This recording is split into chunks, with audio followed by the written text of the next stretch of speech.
Ako tayo sa second cross, Brother Mario. Your time start now, bro. Tanong ko sa'yo, naniniwala ka ba na ang pananampalatayang walang gawa ay patay? Yes, Tama nakalagay ba yan sa ito o mali Bible. categorical? Hindi, tama ba ito o mali categorical? Tama, tama. Okay. Oh. Nga, paano kung may pananampalataya ka lang, walang gawa, masasabi na ba na ang pananampalataya mo ay buhay sa paningin ng Diyos o patay categorical? Wait lang kami nag-ingay eh. Pakiulit po ng tanong. Paano kung may pananampalataya ka lang tapos walang gawa? Masasabi mo ba na ang pananampalataya mo ay buhay sa paningin ng Diyos? Patay o buhay sa paningin ng Diyos yung pananampalataya mo na walang gawa? Eh, nakalagay po sa Bible, patay. So, patay Eh. Okay, po ibig yun. sabihin Hindi natin tinatanggap kukontrahin ng mo Bible. na pagka ang pananampalataya ay walang gawa, patay. Yan, sa bibig mo galing.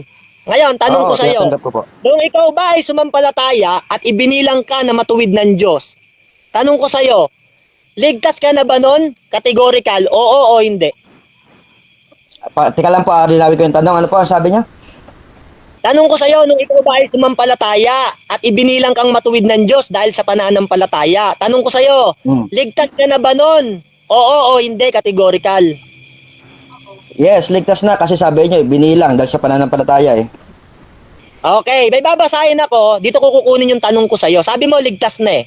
Dito naman sa unang Pedro ng 4:18, at kung ang matuwid ay bahagya ng makaliligtas, ang masama at ang makasalanan ay saan kaya magsisiharap?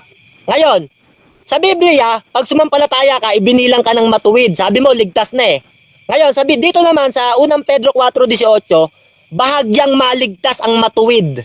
Tanong ko sa'yo, tama ba si Pedro na ang matuwid bahagyang maligtas? Tama si Pedro o nagkamali si Pedro? Okay. Okay, yung tinatanong niyo. Tama ba to si Pedro? Or mali? Tama si Pedro dyan. Pero po, sabi ko nga lagi, may konteksto po ang pag-uusap. Sino po ba ang kinakausap dyan? Okay, sige, tama si Pedro na ang matuwid bahagyang maligtas, pero ikaw ligtas ka na. Okay, tanong ko sa yung bago. Paano ba malalaman na ang tao nasa katotohanan? Sa pamamagitan ba ng gawa o sa pamamagitan ng pananampalataya lang?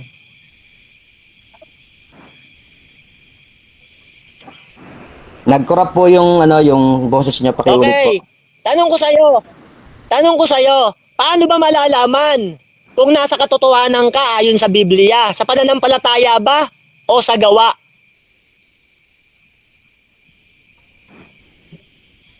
Parehas po. Okay.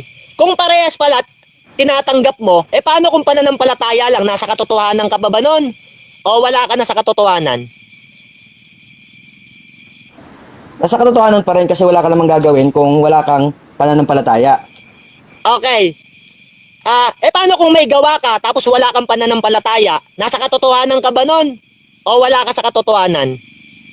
Sir, nagdi-distract po yung niyo, yung boses, pakiulit po. Paano kung may gawa ka, pero wala ka namang pananampalataya? Nasa katotohanan ka ba nun? O wala ka sa katotohanan? Wala po kasi wala naman po yung gagawing mabuti ang tao kung wala sa pananampalataya. Okay. Naniniwala ka ba na merong gumagawa ng mabuti kahit walang pananampalataya? Kasi sabi mo walang gagawa ng mabuti eh. Naniniwala ka meron o wala categorical? Meron. Oh. Ibig sabihin, kontra ka sa sinasabi mo. Okay, ito tanong kong bago sa'yo. O yan. Ito, sabi mo kaganina, tanggap mo na ang pananampalatayang walang gawa ay patay. Ngayon, tanong ko sa'yo, may pananampalataya ka, pero wala kang gawa. Yan. Ligtas ka na ba nun? Buhay ba pananampalataya mo nun sa harap ng Diyos? Patay o buhay? Categorical. Buhay po. Ha? Buhay ang pananampalataya mo, wala kang gawa? Yung ba sagot mo? Tama ba ito o mali? Sa harapan po ng Diyos ang tinatanong niyo eh. Sa harapan po ng Diyos. Oo nga, tama ba ito o mali? Ano po? Tanong ko sa'yo, sabi ko, kung may pananampalataya ka, wala kang gawa, Kasi tinanggap mo, kailangan ng gawa eh. Patay ang pananampalatayang walang gawa, sabi mo eh. Kaya tinatanong kita, kung may pananampalataya ka, walang gawa, sa harap ba ng Diyos, buhay ang pananampalataya mo kahit walang gawa? O patay, categorical? Buhay po kung sa harapan ng Diyos. O, ibig sabihin, nung ipasulat ni Pablo, ng Diyos kay Santiago, itong sinulat niya na nakita at narinig nila ayon sa unang Juan, napatay ang pananampalatayang walang gawa. At sabi mo, kung may faith ka sa harap ng Diyos, kahit wala kang gawa, buhay eh. Pero kay Santiago, patay ang pananampalatayang walang gawa. At hindi ka tutol doon. Ano sa dalawa mong sagot ang dapat naming paniwalaan? Pananampalatayang Okay. may gawa? O pananampalataya lang, buhay sa harap ng Diyos?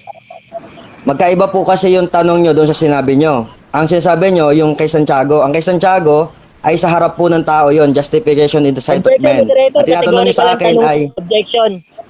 wala kasi sinabing categorical sir eh. Parang nawawala na Wait eh. lang. nahihilo. Objection mo na. Unahin, Brother Mario. No Okay. objection, bro. Okay, ang objection ko, para maintindihan niya nung tinanong ko siya, sabi ko sa kanya, ang pananampalataya ba na walang gawa sa harapan ng Diyos? Buhay. Sabi niya, buhay. Sa Santiago, patay ang pananampalatayang walang gawa. Galing din to sa Diyos. Kaya tinatanong ko siya, sabi ko, sagot niya kaganina, patay daw ang pananampalatayang walang gawa. Sang-ayon siya. Ngayon naman, meron palang pananampalatayang buhay sa harap ng Diyos. Kaya tinatanong ko sa kanya, ano sa dalawa niyang sagot ang dapat paniwalaan ng tao? Kasi nalilito Okay. na siya. Oo. Counter objection, meron ba? Counter po. Proceed, bro.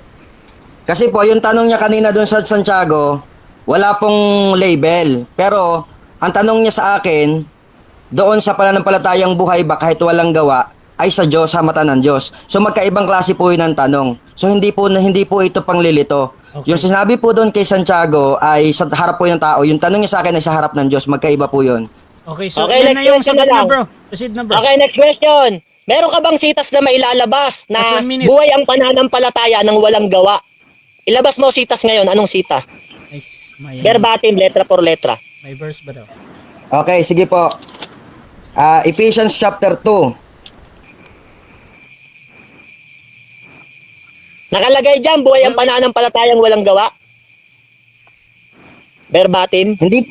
Hindi ganun ang nakalagay doon. Pero sabi doon, binuhay. Objection, moderator. Ang hinahanap ko, yung mismong sinabi niya.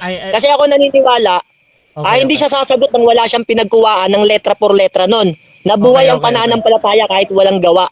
Bro, negative, meron ka bang counter objection? Asan yung verse? Okay na, bro. Meron Okay. o wala categorical, verbatim. Counter objection Bababa. na. So, kung ang hahanapin po natin letra por letra, yun, binabali niya po yung kanyang sinabi doon kanina sa una niyang latag na hindi letra por letra ang pag-aaral ng salita ng Diyos. Ano ba talaga ang paninindigan mo, Brad? Okay, so ganito. Moderator, wala siyang karapatan Bro, Mario, magtanong. okay na. Huwag ka munang sumagot, ha. So, judgment ng moderator dito, ang hinahanap naman talata. Nagbigay siya ng talata, pero yung pag-explain niya, either that is true or not, pinapayagan ko pa din yun. So, since naputol si Brad Jan, bro, tuloy ka muna against sa sagot mo. Yung sagot mo dun sa Ephesians 2. Proceed, bro. So, sabi dyan, and you hath he quickened. Yung ibig sabihin sa salitang quicken dyan, binuhay. When you were dead in trespasses and sins, no? So, ibig sabihin, yung sabi dyan sa verse 5, by grace ye are saved. So, ibig sabihin, pag sumampalataya ka, ikaw ay binuhay. Yun po sinasabi dyan, dahil tayo patay sa ating kasalanan at Next question. pagsalansang. Okay, sige, next question na lang ako para di ka mahirapan. Tanong ko sa'yo, sabi sa John 5:29, at magsisilabas ang mga nagsisigawa ng mabuti ay sa pagkabuhay ng uli sa buhay. Time. Ngayon, tanong ko sa'yo, Time na. Okay, so dyan nagtatapos ang second stage ng ating debate. So shoutout muna sa ating 222 mga kapatid na nag-comment. Shoutout din kay Bro John G. Kahit anong depensa ng mga Baptist na ubusan ng pangatwiran. Kaya yung iba nauuwi sa ad home. Shoutout din kay Noel Perfecto, nagpapalusot yung Baptist. Shoutout din nung naka-Japanese pa to. Santiago 2:19 kahit yung Diablo na nampalataya din.